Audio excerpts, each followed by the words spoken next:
Hi, welcome to This Week in Ames. I'm Susan Guiazda. On today's show, we'll check in with the Ames Public Library.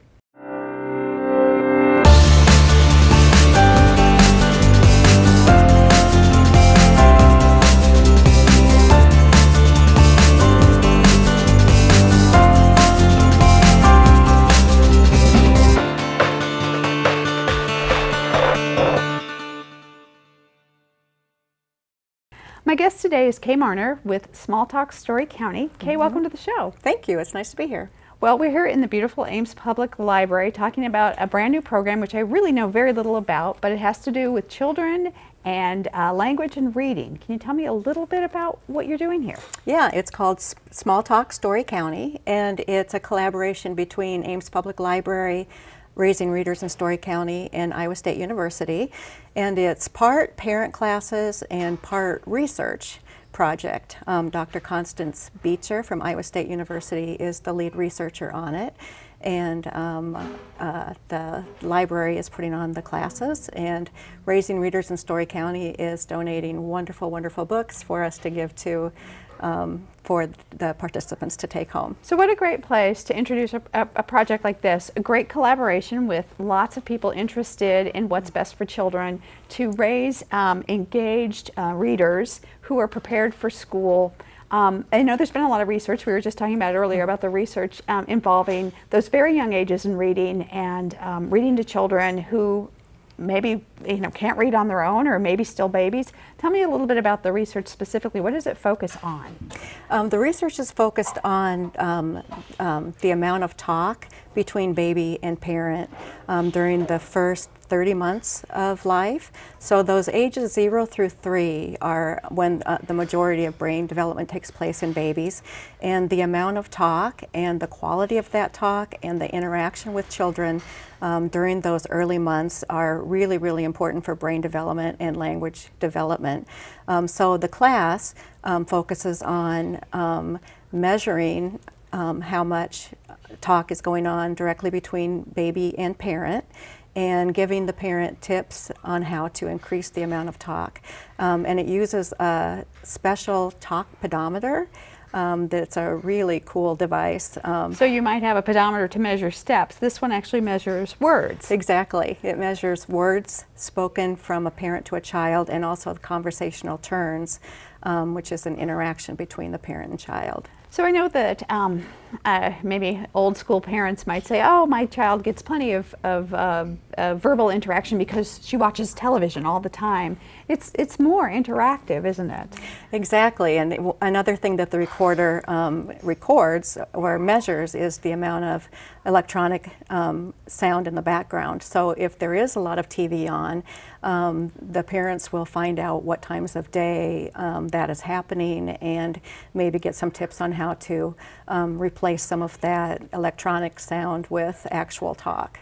So how do you sign up for this program, or how do you get involved? You can either call the Small Talk office and talk with me, and the number is 515-239-5673, or you can go online at amespubliclibrary.org and go to the events calendar and find Small Talk. The next session is going to be summer 2016, so if you find Small Talk 2016, there'll be a link you can follow to register right online. And obviously you need a child within that age yeah, group. Right. If you have a baby 0 through 30 months. You can't just volunteer to talk to the babies. No. It's all about the parent being the one that has that primary relationship and does the communicating.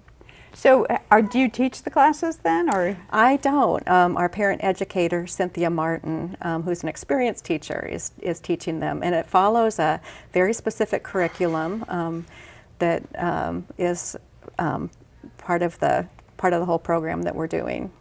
So in your experience being at the library, people who are already coming to the library often are already doing those really important things to help build really independent, strong readers.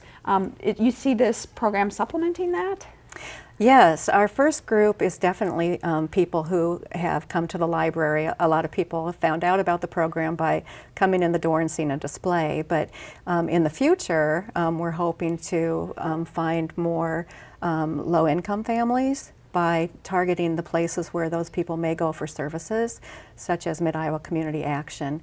So we're hoping to get a broad range of parents who really care about their children's development, and even what we call the rock star parents, the parents who are already doing a really excellent job. There's things that they can learn too, and they can also be excellent role models for newer parents or parents with less experience in the class. Well, one thing before I let you go, you had a little vest that you and I just wanted to see if you could show that. This is yeah, this is the vest that a child would wear one day per week, and this is the little recording device that slips in a pocket right in the front. And hopefully the child and the parent both forget it's even on and just have a normal day. They just turn the recorder on once at the beginning of the day and leave it on, and after about 16 hours it'll shut off by itself. So they take it off at bath time, but leave it on for bedtime and everything else. And it's not to catch parents who accidentally let loose a bad word. No, here. in fact, it is impossible to listen to what's on the recorder. The information is downloaded into a special computer program, and it counts the words, but it does not know, nobody will ever know what the words were or what tone was used in speaking the words. So I'm curious, it's recording the parents. Now, as you get into those older ages, it must be recording the children then, the response. It does, it records the response too, and the interesting thing is that the technology is so good that it can tell the voice that it's recording, whether it's a child or whether it's an adult. So say for example that a 3-year-old sibling is speaking to the baby, it will record that as talk that was taking place in the environment, but it will separate that out and not count that in the number of words that the parent spoke that day. Well, that is fascinating. I look forward to seeing the results of all that research. What a great project. Thank you, Kay, for being my guest today. Yes, thank you very much for having me.